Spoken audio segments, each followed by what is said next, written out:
So, beginning of the year, the the odds, I don't know, whatever it was 2% likely we'd win the Big Ten championship.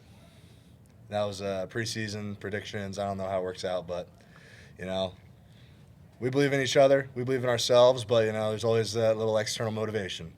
So, internally motivated, bring each guy along, but sometimes just some of the stuff that's out there, you just take it and ride with it and fuel the fire. So that's what that was from. Fair question, Bill. And your coach said that this felt like the beginning. You feel like it's the beginning and that you've kind of set the expectations for future classes and that these guys will live up to what this team has accomplished this year? I think it's the framework for how a team should be relational, giving everything you got for the guy beside you. The expectations for how the season goes is going to be high, but I think the framework, the expectation is more so how the team operates within itself, like the brotherhood, the family, the relationships. And I mean, we've put on a clinic of that this year with our brotherhood, how we care about each other, how we play for each other.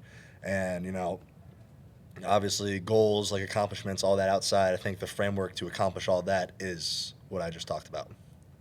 Take our question down here to the right. Just for both of you guys, if you could talk about a chant that you got going for Aiden, touch for Heisman, and specifically what he means to you guys and this team.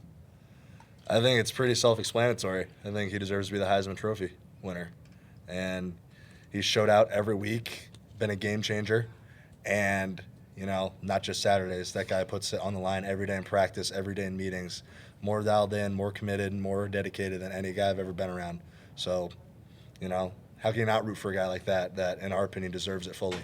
I think just top-down coaches and players, leadership amongst each other, knowing that we couldn't ride that high from last week and win that game, but let them beat us this game. Everyone was dedicated, fully focused on Iowa, and we had one job to do, and that was to come out here and execute and win this game. And the message last night, all the pressure, like I don't know if it was pressure, it was just this game meant a lot for this program, this team, this family, these fans, everyone that has had hands on this thing. And on top of it, we wanted to play for 42, all those that tragically lost their lives in that community and everything. And it's up to God, man. We scored 42 points tonight, so it's just kind of gave me chills when I noticed that. Take our next question in the middle. They seem to really be coming aggressively with their defense in the first half. A lot more check with me in the second half. Talk about the adjustments that you guys made offensively to counter what they were doing. We came in, coaches talked, had a great plan, and they just said we're gonna go out there, we're gonna see what they're in, we're gonna adjust. And that's what we did. Stay in our stance a little bit longer, stay in that squat. But everyone was dialed in, great communication, and just went out there and knowing that it was 30 minutes to accomplish our dreams, accomplish our goals, and whatever it was going to take. So made good adjustments and executed really well. Tough first half for Cade. Can you just talk about his second half and his leadership? Honestly, no one even thought it was a tough first half for Cade. Like, he's just the calm, cool, collected. What are we going to do to win this game? And that was the message all around. Take our next question from the back. There's times when coaches put together new staffs or add new assistants, and it doesn't always work out the way they want chemistry-wise. Why has this group worked so well with the guys that Jim put together going into this season? Any more questions? One more in the middle. I asked like this. Do you feel like you've stated your case to be the number one overall seed, Andrew?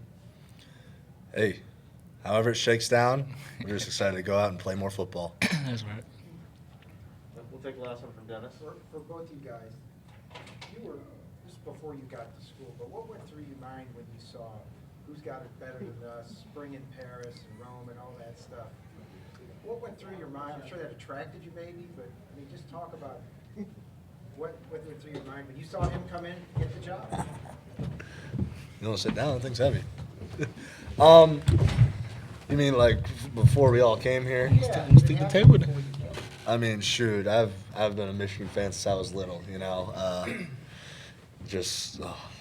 Always loved this team, loved this program. Always wanted to be a part of it, and just coming in at a time where energy was high like that, where we fully believed that, at some point or another during our legacy, something would happen, something would put Michigan back on top. And I think just every guy that's come in after I've been here, because I'm the old head, apparently. But every guy that's come in here after I got here has just bought into that and done everything they could to make that happen. And gosh darn it, I'm just so excited to have people around me that care, love, and each other, and just put it all on the line for each other. Because I mean, that's what it's all about.